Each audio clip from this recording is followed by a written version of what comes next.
Hello listeners and welcome back to Biznesowo po angielsku podcast. Very nice talking to you again after a short break. I hope you're in great spirits enjoying the first days of spring. So here is a brand new episode for you, and there is also a new post on Instagram covering the vocabulary from my today's talk named Podcast Ins and Outs. Today, I'm back with more storytelling and some nice bits and bobs from Business English. My name is Eva and I'm the host of this show.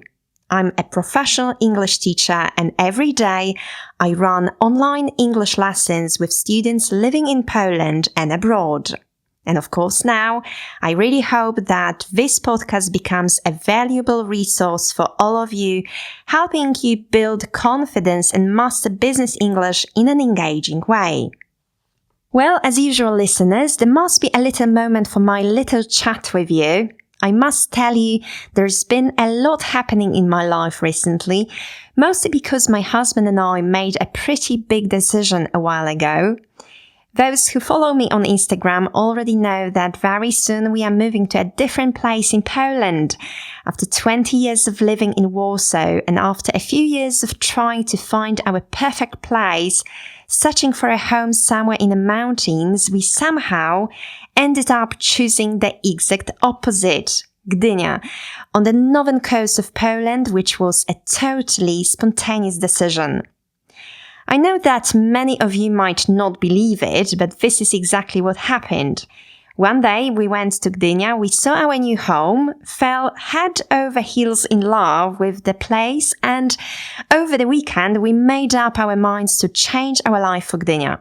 So yeah, after all that mountain dreaming, we are heading straight to the seaside. And honestly, folks, we couldn't be more excited. We're actually counting down the days until we can finally settle in our new place. But for now, we are still deep in the process of finishing our new home, which, as you can imagine, takes up a huge amount of time and energy. We are literally working like dogs right now, and on top of that, there is the constant back and forth travel between Warsaw and Gdynia. It's a few hours each way, and since our lives are still very much based in Warsaw, we usually make the trip in just one day. Add to that work, all the responsibilities, our 2 dogs, and of course, recording this podcast, and well, as you can imagine, things have been pretty insane lately. There are definitely days when Robert and I are totally knackered. That being said, we are really looking forward to finally finding some peace and quiet in Gdynia. You know, life in Warsaw is incredibly fast-paced and hectic, and while that might be exciting and appealing for some, we are both craving for a place where we can slow down just a bit. Now, I'm wondering if any of you have ever made a similar bold move. Maybe you relocated to a completely different part of Poland or even moved abroad. I'd love to hear your stories. Was it the right decision, guys? Do you feel at home in your new place? Do you love it, listeners? Oh, and by the way, guys, I guess it makes sense that I am not a big fan of city chaos, considering I'm quite an introvert. The constant hustle and bustle, you know, this buzz of Warsaw is something I don't particularly enjoy. What I love most is having nature within reach, forests, mountains, or the sea. That's when I feel truly happy and at peace. Okay, Eva, enough, because you are starting to daydream. So time to come back to earth, because today's business topic is calling. And actually, this time, it's a political one. Are you guys interested in politics? Do you like staying in the loop? Do you keep yourself updated by watching the news daily? Well, before we dive into today's topic, let's quickly go back to my last episode where I talked about Elon Musk, mainly from a business perspective. I covered topics like robotics, the experimental Neuralink project, and Musk's aspirations to colonize Mars. And also, Trump promised to plant an American flag on planet Mars. And funnily enough, ladies and gents, at this point, half of the world would love to send Trump, J.D. Vance, and Musk straight to Mars. Maybe even today. So who knows? We will see how that turns out. Anyway, the episode about Elon went down really well. I saw a lot of engagement, interest, and new subscribers, which makes me incredibly happy. I'm especially proud that my podcast is motivating my students to learn and grow in English. Believe it or not, but I get super excited when I see my students feeling inspired to improve their language skills. And what's even better is that during my lessons, I hear more and more of the expressions I highlighted in previous episodes. That honestly makes me so happy and proud. Okay, listeners, let's shift our focus to our today's episode. And first, let me give you a bit of background context of what's been happening in the US over the last few weeks, because that's exactly what I'll be focusing on today. Well, the situation has been extremely volatile, sparking controversy and uncertainty both in America and across Europe. The instability we are witnessing right now has consequences far beyond American borders. And that's exactly why today we will take a closer look at what's happening, what it might mean for the future, and where all of this might be heading. So without further ado, please sit back and fasten your seatbelts, because this is going to be a really fast ride.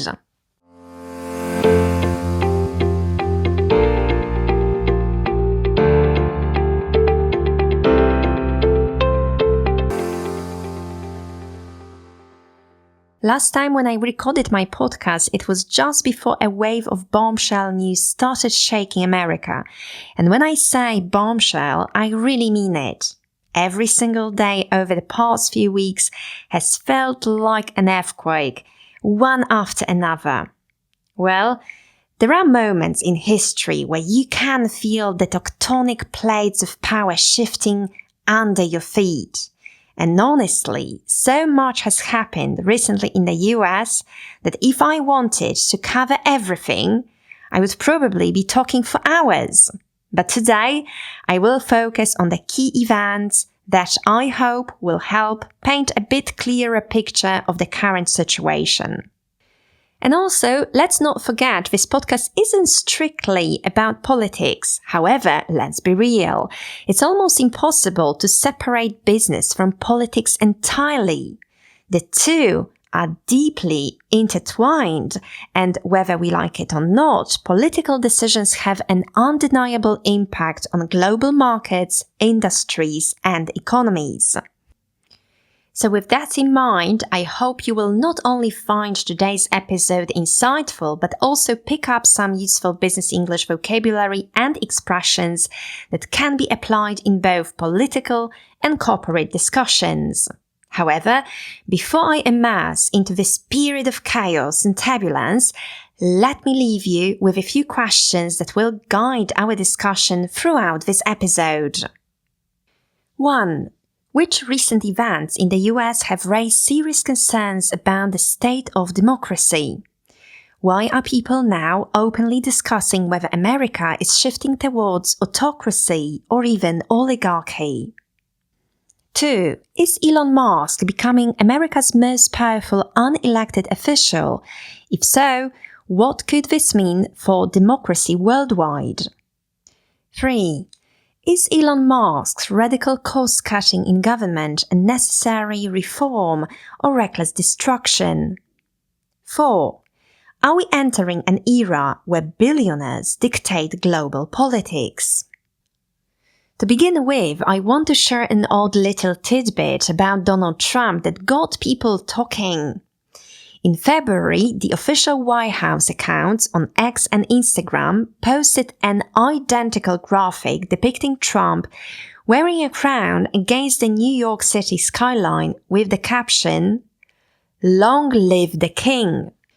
And just days earlier, Trump had shared a cryptic statement on X. He, who saves his country, does not break the law. These words are sometimes attributed to Napoleon, though their origins remain unclear. Regardless of whether the French emperor actually said them or not, seeing this phrase on the account of a sitting US president is, you must admit, a little unsettling.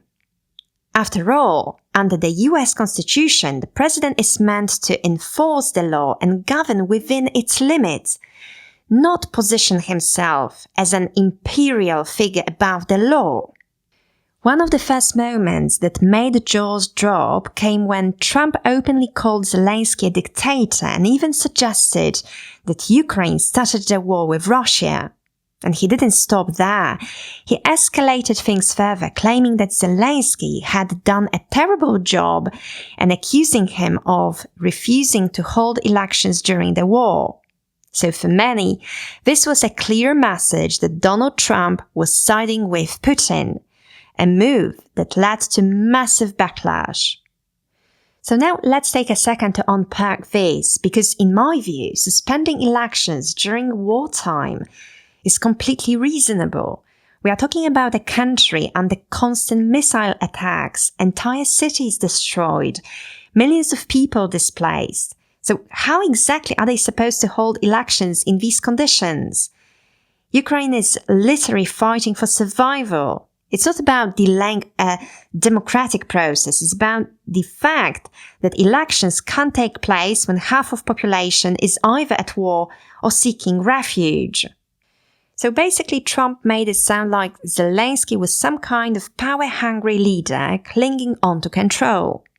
And then guess what? Hard on the heels of this, something absolutely surreal happened. During a press conference at the White House with the UK Prime Minister, Keir Starmer, Trump was asked about his statement calling Zelensky a dictator. And what did he say? Did I say that? I can't believe I said that. Seriously? He just said it a few days earlier on camera and now suddenly he acts surprised? So was it a classic Trump moment of saying the first thing that springs into his head? Or maybe was it an attempt to walk it back? Or maybe, just maybe, he doesn't care what he says as long as it gets a reaction. Now, if you thought that was crazy, wait for this. Trump unveiled his much-touted new immigration plan called the Trump Golden Card, which is essentially a fast-track green card for anyone who has a spare $5 million. So yes, ladies and gents, if you've got $5 million sitting in your piggy bank, you can become a US resident even tomorrow. That's it. No long application process, no waiting for years, just pay up front and you are in. And of course, the moment he said this, reporters immediately asked one obvious question, whether Russian oligarchs would also be able to buy a Trump Golden Card. And Trump's reaction? Sure, I know a lot of Russian oligarchs personally. They are very nice people. Well, not as rich as they used to be, but I think they will find a few bobs for a Trump Golden Card. And I will gladly and warmly welcome them in America. Beautiful. I mean, let's be serious. Even by Trump standards, this was next level insanity. Okay, listeners, if you haven't already surrendered to a splitting headache, let me spice this up even more. Elon Musk. Yet again. What should not be overlooked is that Elon Musk now holds the bizarre title of unelected head of the Department of Government Efficiency, or, as Trump likes to call him, a very special government employee. But okay, what does that mean exactly? Well, nobody really knows. As the White House spokesperson enigmatically explained, his main task is to eliminate fraud, waste, and abuse within government structures. However, during a press conference, the spokesperson was unable to confirm whether Elon Musk had undergone any procedures related to access to secret information. One thing, however, is certain now. Musk's role revolves around extreme cost-cutting, and he's definitely taking no prisoners. Since stepping into this position, Musk has dismissed thousands of government employees overnight. And here's the twist. He's brought in his own team, a group of 6 young engineers aged 19 to 25, with absolutely no political experience whatsoever. Now, before you assume these are just random tech guys, well, they are not. These are people with powerful and extremely well-off fathers. Some of those young gentlemen have built successful and unsuccessful startups. Others worked at Musk's companies like X, SpaceX, or Neuralink. But now, they are sitting in government positions traditionally reserved for highly experienced political players. And what was one of their first major decisions? Halting foreign humanitarian aid for 90 days. So technically, they now have direct access to the US federal payment system, which processes over 1.2 billion transactions a year and is responsible for 90% of all federal spending, including Social Security and healthcare. For Democrats, as you can imagine, this is nothing short of a hostile takeover. And Musk's strategy is very simple. Slash government jobs, cut programs, and deregulate everything, even if it means cutting corners on critical government functions. But here's where it gets quite interesting. While Musk is tightening the government's belt, Tesla investors don't seem to share his enthusiasm. In fact, his aggressive overhaul of government operations appears to be shaking confidence in his leadership elsewhere. As a result, Tesla's stock slumped and Musk's own net worth took a massive $29 billion hit in a single day. And now, an old adage springs to my mind. Live by the sword, die by the sword. I mean, Musk is trying to build his empire on the ruthless efficiency and disruption of every field he touches, tearing down all systems and rebuilding them in his own vision. But now, that same playbook is turning against him. This strategy is actually threatening to backfire. Recently, when he was asked in an interview how he manages to juggle leading his companies, Tesla, SpaceX, and now his role in the US government, his response was exactly, "with great difficulty," followed by a long pause and a sigh. So, while Musk is busy fixing the government, his own empire is feeling the consequences. The market is watching, investors are nervous, and the big question remains, how much more of this chaos can the US government and Tesla afford? And now let's talk about yet another disaster that unfolded in the last few weeks. The one that took place in the Oval Office at the end of February. The moment that made it clear that Trump is literally trading Ukraine's survival like it's a business deal. President Zelensky came to the White House hoping to find common ground to explore a solution that could bring an end to the war. Instead, he walks into what can only be described as an ambush.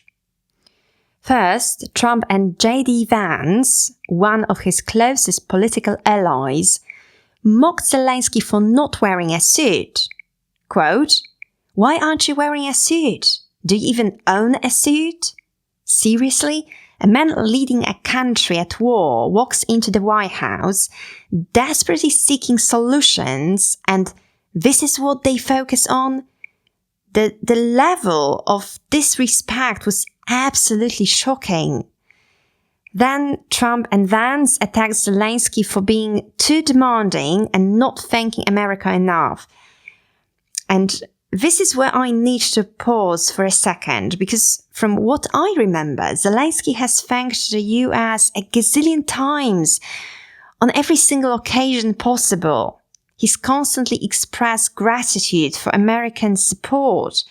But for Trump, it's never enough. He wanted a show.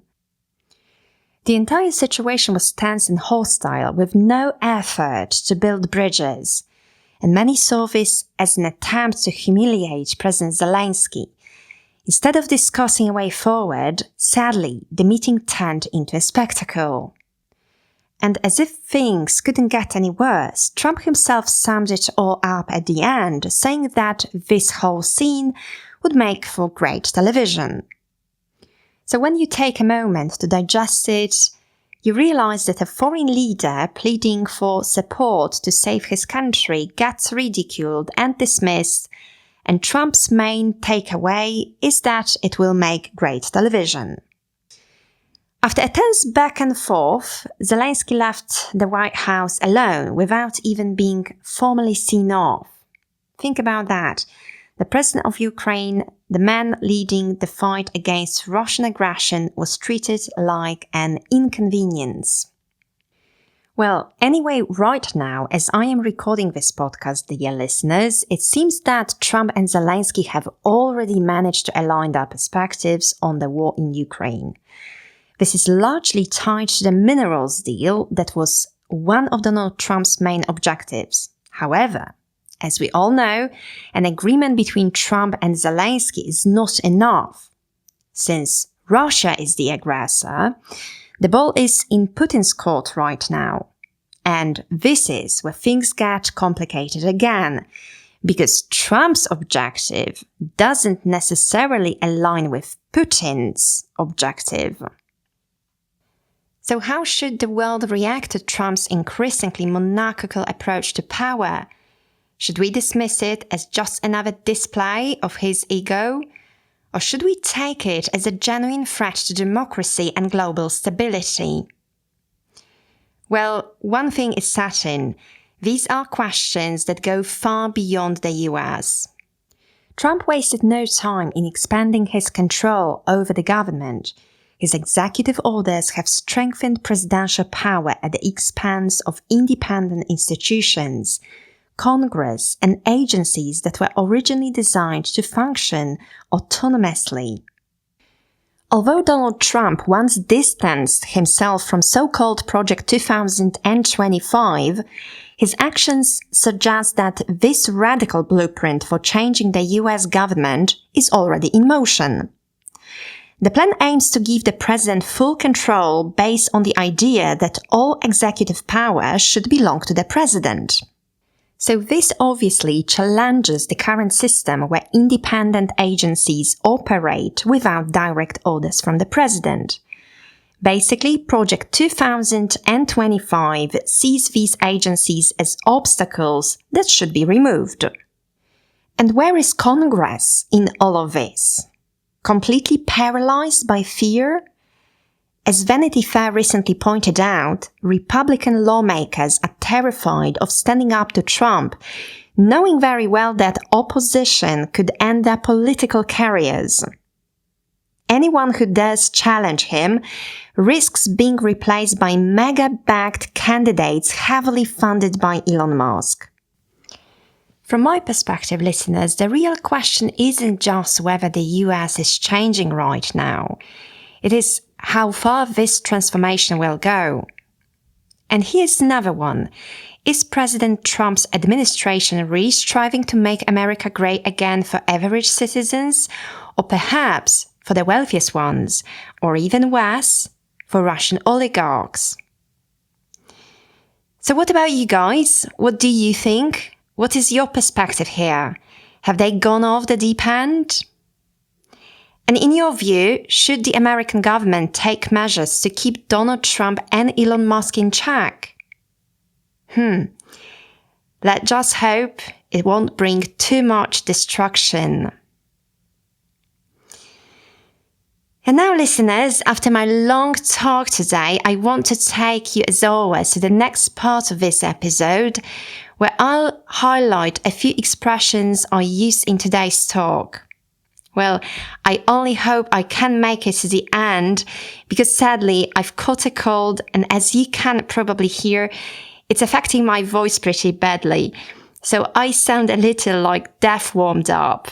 But no worries, I try my best. So let's do it.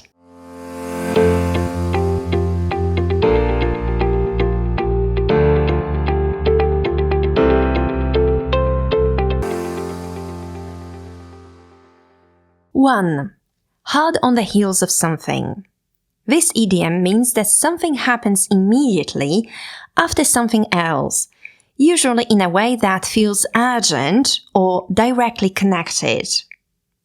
Imagine a runner chasing another competitor just a step behind, trying to catch up. The first runner feels the pressure, knowing that the second one is right on their heels. In business and politics, we use this phrase when one event quickly follows another, often as a reaction or a direct consequence. Let's take an example. The company's stock price plummeted hard on the heels of the CEO's resignation, leaving investors scrambling to reassess their positions.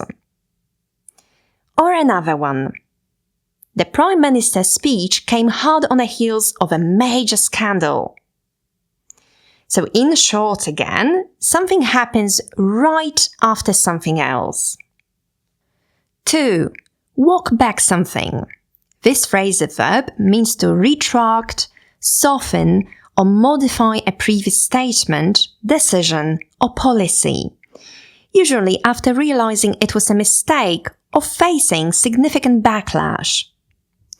Look at this example. After a wave of employee protests, the management walked back its decision to eliminate remote work options. So in short, if you walk back something you have said, you change it or admit that you were wrong. 3. Much touted.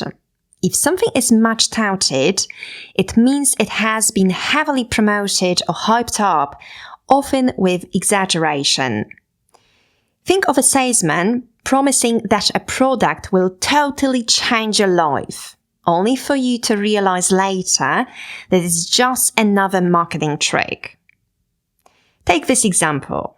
The much-touted new drama series failed to impress audiences despite months of aggressive promotion. 4. Pay upfront. To pay upfront means to pay before you get a product or service.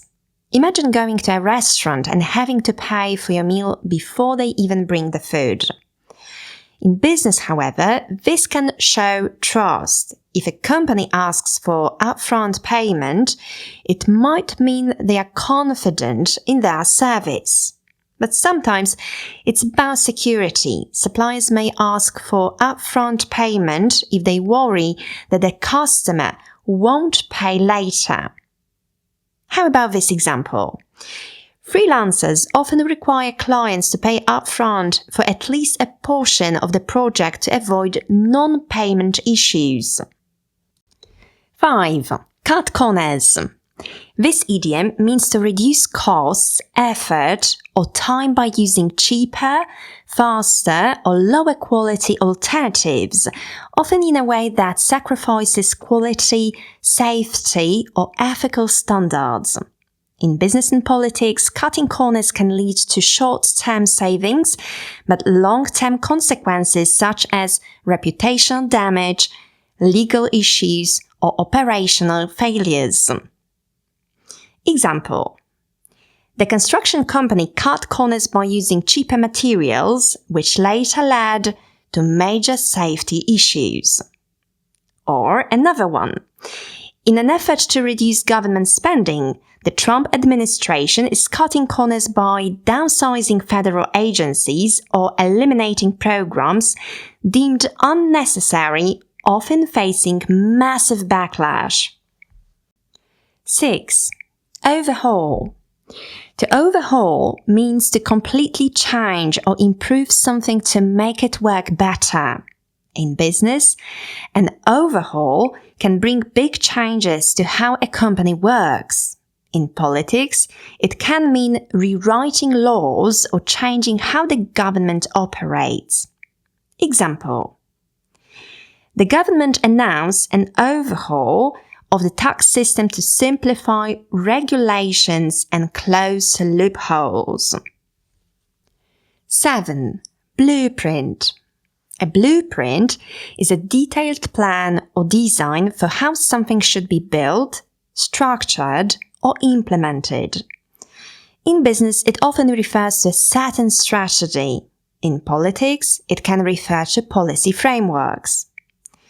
So think of it as an architect drawing before construction begins. Example: the company's expansion blueprint includes launching new branches across Europe within the next 5 years. In short, it is a plan which shows what can be achieved and how it can be achieved. 8. Stand up to somebody. This phrasal verb means to resist, challenge, or oppose them, especially when they are in a position of power or authority. It's like a small company refusing to bow down to a corporate giant. Let's take an example from a political setting. The opposition party stood up to the president's controversial policies, demanding more transparency. 9. Go off the deep end. To go off the deep end is an idiom that means to react irrationally, emotionally, or in an extreme way. Like jumping into the deep end of a pool without knowing how to swim. In business and politics, it describes overreactions, impulsive decisions, or a complete loss of control. How about this example? After the bad quarterly report, the CEO went off the deep end, firing half the marketing team overnight. So in short, it means acting without thinking, often in a way that causes problems. 10. Keep somebody or something in check. This idiom means to control, limit, or restrain their actions or influence.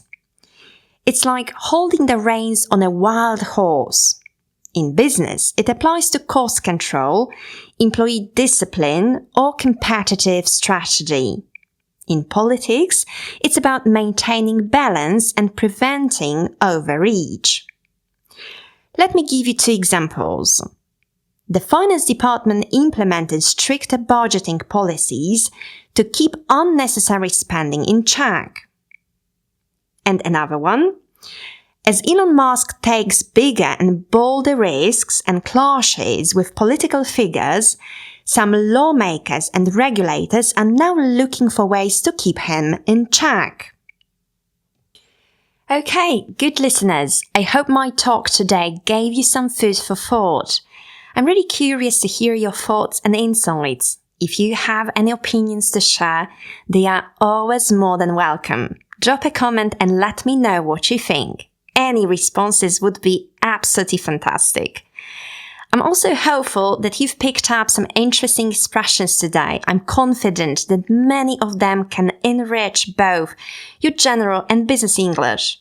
I strongly encourage you to use them in your daily conversations. Keep your favorite expressions in mind, and whenever you get the chance to speak English, try to make your speech as varied as possible. Today's topic was quite demanding, I know, so I believe it's time to give you some slack. So go ahead and enjoy a well-earned break with a nice cup of tea and stay positive. And of course, if you enjoyed this episode, please remember to like, subscribe, and share it with your friends so they can also learn business English from this podcast. Just one more thing. Don't forget to check out my Instagram @biznesowo po angielsku, where I break down all the expressions highlighted in each episode, giving you more detailed explanations so you can fully understand and use them with confidence. And before I go, I just want to send my best thoughts to all of you. Take care, enjoy this beautiful springtime, and make the most of every sunny day. I'll catch you in the next episode. Okay, everybody, thank you so much for sticking with me all the way to the end. I truly appreciate it, especially since my throat and voice aren't at their best today. I hope to recover swiftly so I can be back with you soon. I'm already looking forward to speaking with you again on the next podcast. But for now, this is the end of this episode, and I'll just say goodbye.